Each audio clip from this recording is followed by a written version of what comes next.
Nous avons vu que Marie, la mère de Jésus, était très humble. C'était une femme réservée, effacée, qui correspondait à l'image qu'on se fait de la femme à son époque. Mais maintenant, nous allons voir que progressivement, la piété populaire a transformé cette image pour faire de Marie quelqu'un de complètement différent. Et donc, nous allons regarder maintenant les différentes étapes de cette transformation.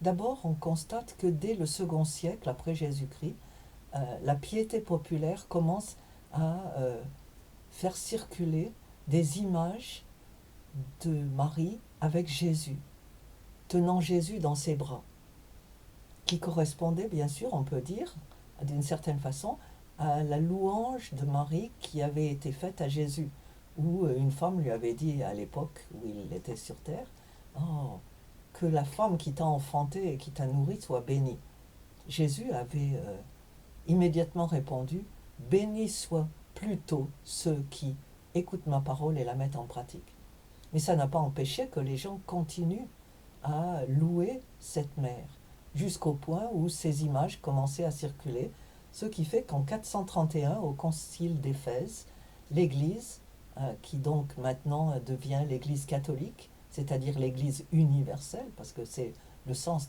du mot catholique, décrète que ces images sont appropriées. Et l'Église va encourager à partir de là la diffusion d'images, d'icônes de la Vierge à l'enfant, comme on les décrit aujourd'hui, où on voit la Vierge Marie en gros plan et Jésus représenté comme un bébé dans ses bras. Le problème de cette image, de ces images, c'est qu'elles mettent en valeur la Vierge et non pas l'enfant Dieu. Ensuite, au VIe siècle, la fête du 15 août va être instituée par l'empereur romain Maurice. Jusqu'alors, les empereurs romains avaient persécuté violemment les chrétiens. On les avait jetés aux bêtes, on les avait décapités, on les avait crucifiés. Les différents empereurs ont continué à persécuter l'Église jusqu'au point où cet empereur a changé. Avant lui, bien sûr, il y a eu Constantin. Et donc, il autorise le culte et il choisit le 15 août pour célébrer ce qu'on appelle à l'époque la dormition de la Vierge, c'est-à-dire la mort de Marie, qui est morte comme tout un chacun. Mais très vite, ensuite, vont se répandre différentes doctrines qui vont être entérinées par les autorités de l'Église. D'abord, la doctrine selon laquelle Marie serait restée vierge. Elle était vierge à l'époque où elle a été enceinte de Jésus, puisque c'est le Saint-Esprit qui a permis à Marie d'être enceinte. Joseph n'avait rien à faire là-dedans, et les évangiles notent qu'ils n'ont eu aucun rapport sexuel jusqu'à la naissance de Jésus. Ça, c'est ce qui est écrit mot pour mot dans la Bible. Mais maintenant, l'Église va commencer à circuler la doctrine, l'idée que Marie serait d'abord restée vierge après la naissance, ce qui est humainement impossible. Ensuite, qu'elle serait restée vierge après la naissance et qu'elle n'aurait jamais eu d'autres enfants. Nous verrons dans une autre vidéo ce qu'il en est exactement. Donc ça, c'était une doctrine qui a circulé.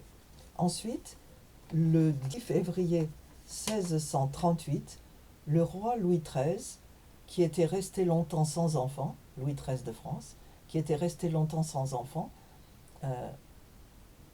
et reconnaissant à Dieu du fait que sa femme, enfin, est enceinte. Et il consacre la France à Marie. Et la première procession à Marie va se tenir le 15 août 1638. L'enfant souhaité par Louis XIII, c'est Louis XIV qui sera né en septembre de cette année-là. Mais les choses continuent à évoluer.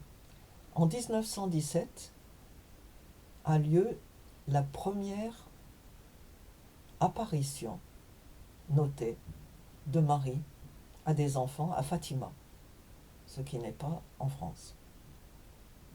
Elle leur apparaît, des enfants illettrés découvrent une belle dame et ils la décrivent et on décide que c'est Marie. Ensuite, en 1950, va être proclamé le dogme, c'est-à-dire la vérité proclamée par l'Église, suivant une tradition, que Marie n'est pas morte. On proclame le dogme de l'Assomption, c'est-à-dire le dogme qui proclame que Marie n'est pas morte, qu'elle n'a pas été enterrée comme les autres gens, mais qu'elle est montée au ciel, vivante, comme Jésus. Donc l'ascension, c'est la montée au ciel de Jésus, qui est dans les évangiles. L'Assomption, célébrée le 15 août jusqu'à aujourd'hui, c'est la proclamation de la montée au ciel de la Vierge vivante, qui n'est notée nulle part dans la Bible. Ensuite, en 1954, suite à une apparition, va être proclamé un autre dogme par le pape, celui de l'Immaculée Conception, selon lequel Marie est née sans péché, c'est-à-dire qu'elle n'a pas, elle est née sans avoir été contaminée par le péché originel. On sait que tous les hommes, ce qui est écrit dans l'Épître aux Romains, tous les hommes sont nés pécheurs. Et si vous en doutez, bien sûr, il suffit de regarder un bébé sur sa chaise haute qui flanque toute sa nourriture par terre et qui rit. Ça, c'est juste un petit détail.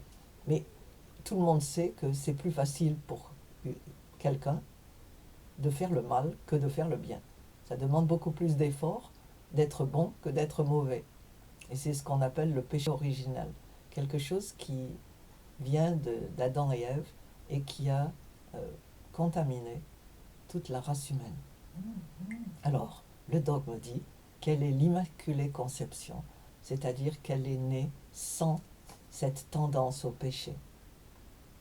Ensuite, en 1964, donc 5 ans après, a lieu le Concile de Vatican II, où Marie est maintenant proclamée mère et fille de l'Église.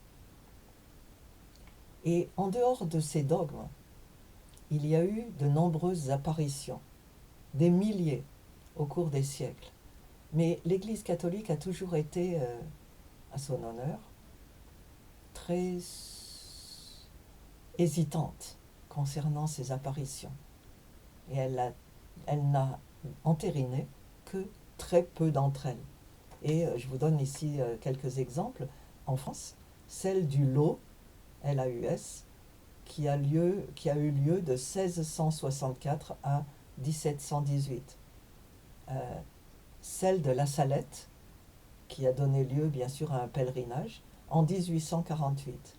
Celle de Lourdes, la plus connue, qui a eu lieu en 1858.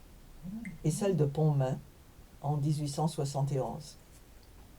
Mais ce qui est intéressant, c'est de voir ou d'écouter ce que le pape François, le pape actuel, a dit cette année, le 4 juin. Il a averti les gens que, selon lui, je le cite, la Madone n'a jamais attiré l'attention sur elle-même. Et ça, c'est très très intéressant. Parce que, en dehors de tout ce que le pape pourrait dire ou ne pas dire, faire ou ne pas faire, en dehors de toutes les critiques qui sont portées contre lui, il faut reconnaître qu'il a reconnu lui-même que c'est tout ce qu'on donne à penser de Marie ne correspond pas à son caractère. Et je vous laisse réfléchir à tout ça.